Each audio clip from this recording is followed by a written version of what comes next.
예, 여러분 안녕하세요. 반갑습니다. 오늘 2024년 11월 22일 금요일입니다. 제가 오늘 이제 저 창문을 보면 아시겠지만 이제 해가 짧은 계절이라 어두워졌어요. 그래서 제가 이제 곧 퇴근을 할 건데 오늘 이제 퇴근 전에 영상을 킨 이유는 공방일과 현장일, 현장일과 공방일 중에 어떤 일이 더 돈벌이가 되나요? 라고 사실은 적지 않은 세월 많은 분들이 물어봤죠. 그에 대한 오늘 간략한 답을 해드리겠습니다. 자, 현장일과 공방일. 30년이 넘는 세월 그 일을 다 해본 제 입장에서 일단 결론부터 말씀드리면 여러분, 현장일이 돈이 됩니다. 공방일에서 돈을 벌려면 작품을 만들어서는 어렵죠. 작품을 만들어서 폼은 나고 뭐 폼은 잡을지 모르겠어요. 워낙 갤러리 마인드를 사는 사람들이 많으니까 그럴 수도 있어요. 물론 저도 작품도 해봤죠. 뭐 그 이상 되는 것도 많이 해봤지만 그게 나쁘다는 게 아니고 정말 가치 있게 좋은 나무로 꼼꼼하게 정말 장인 정신을 갖고 만들어서 과연 그 원하는 만큼 인건비가 나오냐. 사실 그 굉장히 어렵습니다. 그에 비해서 현장 일은 어쨌든 목수들을 쓰면 하루에 얼마를 최소한 줘야 된다. 라는 불문율이 있었어요. 오랫동안. 그래서 일을 하기만 하면 돈벌이는 공방일보다 낫다는 겁니다. 그 다음에 외국인들의 임금이 많이 상승을 하고 현장에 가면 사람이 부족하고 그리고 현장 일은 나가는 지출이 적죠. 뭐 유류비, 뭐 통행료, 아침 간식, 차, 점심 간식, 저녁, 회식 모든 개인이 갖고 있는 툴에 대한 소모품 다 지급해주기 때문에 의외로 지출이 적어서 그래서 이제 할 만한 겁니다. 그게 이제 더 이제 돈벌이가 되는 것이고요.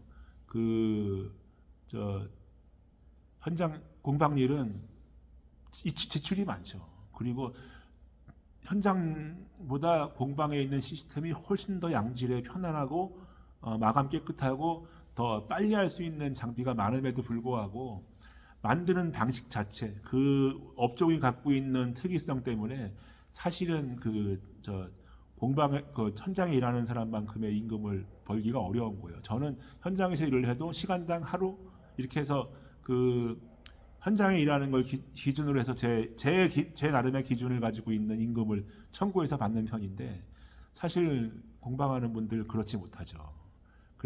그래서 스스로를 뭐 목수라고 하지 않고 뭐 작가, 공방장 아마 이렇게 부르는 친구들이 아마 많을 겁니다. 그래서 일단 안타깝지만 일단 자꾸 뭐 카톡이 오네. 아이씨. 일단 공방일보다 현장일이 돈이 되고 그리고 요즘에 인테리어 현장 나가 보면 보통 30만 원 플러스 왔다 갔다. 그 다음에 오야지는 42만 원 플러스 왔다 갔다. 그러니까 일반 날릴 목수는 30만 원, 42만 원 이런 것들이 형성이 돼 있어서 일만 많고 하면 전혀 뭐 먹고 사는 데는 지장 없을 거예요. 날릴 다니는 사람들이 뭐 세금을 많이 내는 것도 아니고 한 달에 우리 오야지 애들 같은 경우에는 어쩔 때는 막 돈 1,000만 원씩 가져가면서도 뭐 세금 안 내려고 3.3%도 안 내려고 그러고 뭐 거지 새끼들도 아니고 대리비 달라고 그러고 아니 이게 외국인들만 보고 살아서 그런지 정신이나 이런 게 다 무너졌어요. 과거에는 다 그런 사람들이 열심히 일을 해갖고 돈을 벌었는데, 그러니까 100품에 끝낼 거를 80품에 끝내서 20품이 남아서 돈을 벌었는데 지금은 뭐 100품이 아니라 130품 늘어나요. 그러니까 돈이 까질 수밖에 없는 거죠. 30만 원 받으면 30만 원어치 또는 31만 원어치를 해야 그걸 고용한 사람들도 그 즐거움이 있는 건데 돈은 30만 원 받아놓고 20만 원어치 일해버리니까 사람을 쓰면 쓸수록 손해라는 것입니다. 이게 굉장히 어려운 문제인데 그만큼 솜씨도 있어야 되고 성의도 있어야 되고 기술도 있어야 되고 성실해야 되고 그리고 저 사람도 나의 동업자고 파트너라는 생각을 해서 결국은 내가 같이 도와야 된다 이런 마음이 기본적으로 깔려 있어야 돼요. 과거에 있었던 것 외국인들한테 다 팔아먹고 못 갖고 있고 지금 외국인들이 다 우리 위에 올라가서 머리 상투 잡고 있고 일은 다 외국인들이 잠식해서 자국민 철저하게 역차별하고 있고 그거 다 우리가 잘못한 거예요. 우리 목소리를 내지 못해서 정치와 제도의 문제도 사회의 문제도 있지만 우리도 아무 말 못했잖아요. 우리 책임도 있는 거예요. 물론 저는 하고 살았어. 외국인들 지금까지 써본 적도 없고 옆에서 보기만 했지 같이 일 안 해요. 항상 잡일이 필요해서 인력회 사람을 불러도 신분증 없는 사람을 보내지 말라고 그냥 신신당부합니다. 외국인들은 안 쓰겠다는 거예요. 물론 고공사대를 타고 저기 막 굉장히 목숨 걸고 하는 일 같은 경우에는 선조가 조선인이었던 예를 들면 러시아인들을 제가 가끔 쓰는 경우는 있어요. 그렇지 않으면 안 해요. 그렇지 않으면 외국인들이 거의 쓰지 않습니다. 가끔가다 끼어들어오는 사람들이 의심스러울 때가 많아서 좀 헷갈리긴 하는데 철저하게 배제하려고 그러죠. 왜? 아니 우리 자국민들 우리 새끼들 돈 벌어먹을 것도 없는데 나 먹고 살 것도 없는데 저 기술도 없고 저 말도 안 통하는 저놈들 내게 살려야 되냐고. 세금도 안 내는 놈들을. 응? 이 잘못됐어요. 정치권들에서 이런 거 잘 봐야 돼. 공방과 현장 일에서 왜 현장 일이 돈이 되고 공방이 안 되냐? 우리가 선진국이 아니기 때문이에요. 선진국은 그게 레벨이 맞아. 어떤 일을 해도 목수들 그 캐비넷 메이커 굉장히 고급진 일 한다고 해서 이 사람들 결코 임금이 싸지 않아요. 캐비넷 메이커들도 연봉이 막 10만 불씩 되고 그런데 응? 그리고 일반 잡일하는 사람들보다 빌더들보다 캐비넷 메이커 이런 사람들은 일단 조밀하고 솜씨가 좋고 손이 투박한 서양 사람들의 기준으로는 하이 테크니션이기 때문에 그 예우하는 차원이 굉장히 높습니다. 어차피 우리가 못해서 남을 고용할 건데 글 쓰는 거면 그만큼 마땅한 그 대우를 하는 게 당연한 거예요. 우리는 당연히 그 일을 기꺼이 마땅히 당연히 이 노동도 사치라고 생각하고 우리는 그걸 해야 되는 사람들이고 또 우리가 필요해서 우리 손을 잡아당기는 사람들은 아니 본인이 못해서 우리를 쓰는 거니까 시중에 맞는 시장에 맞는 그런 그 돈을 지급해 주는 건 당연한 거예요. 근데 우리는 아직 선진국이 못 돼서 이게 뭐 그냥 다 그냥 중구난방인 거예요. 외국인들이 전부 모든 저 시장을 잠식하고 있고 우리는 그냥 뭐 일이 없으면 그냥 뭐 아니 우리가 내는 세금으로 쟤네들 다 교육도 받고 의료보험도 다 공짜로 하는 건데 왜 우리가 역차별을 받아야 됩니까? 안타까운 거예요. 그 걔네들한테 뭐 투표권도 준다고 그러고 뭐 귀화도 시킨다고 그러고 걔들이 이제 사업자도 있고 다 하니까 이제 뭐 보면 알아요.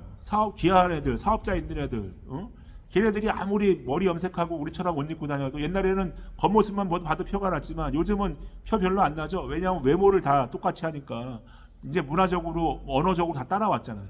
근데 걔네들하고 같이 일하는 애들을 보면 알아. 걔네들하고 일하는 애들은 전부 다 저 외국인들.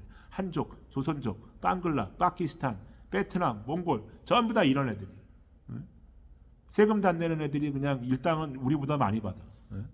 가끔가다 제 현장에 뭐 누구 2명 필요해갖고 부르면 둘이 와갖고 50만 원 달라고 그래요. 아니 니네는 용갈 통뼈냐? 니네는 왜 50만 원인데 이렇게 물어보면 싫으면 그냥 간대. 가라 그래 그냥 안 불러요. 내가 밤을 새갖고 해서 내가 일을 해도 내가 맞추지 사람 안 써요. 그러니까 일이 우리가 위축되는 거예요.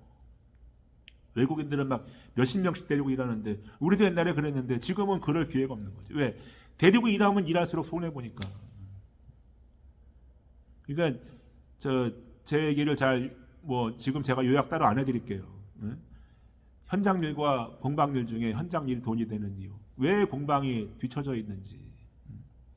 공방에 요즘에 뭐 수억대 뭐 이렇게 이상 투자해 갖고 하는 분들도 좋아요. 다 그렇게 양질의 장비에 많은 투자해 가지고 훨씬 더 이렇게 고퀄리티의 작업을 하고 하는 건 좋은데 근데 보편적인 공방들 일반 소규모의 1인 사업장 또는 그 일반 DIY 수준의 공방들은 어렵단 말이죠.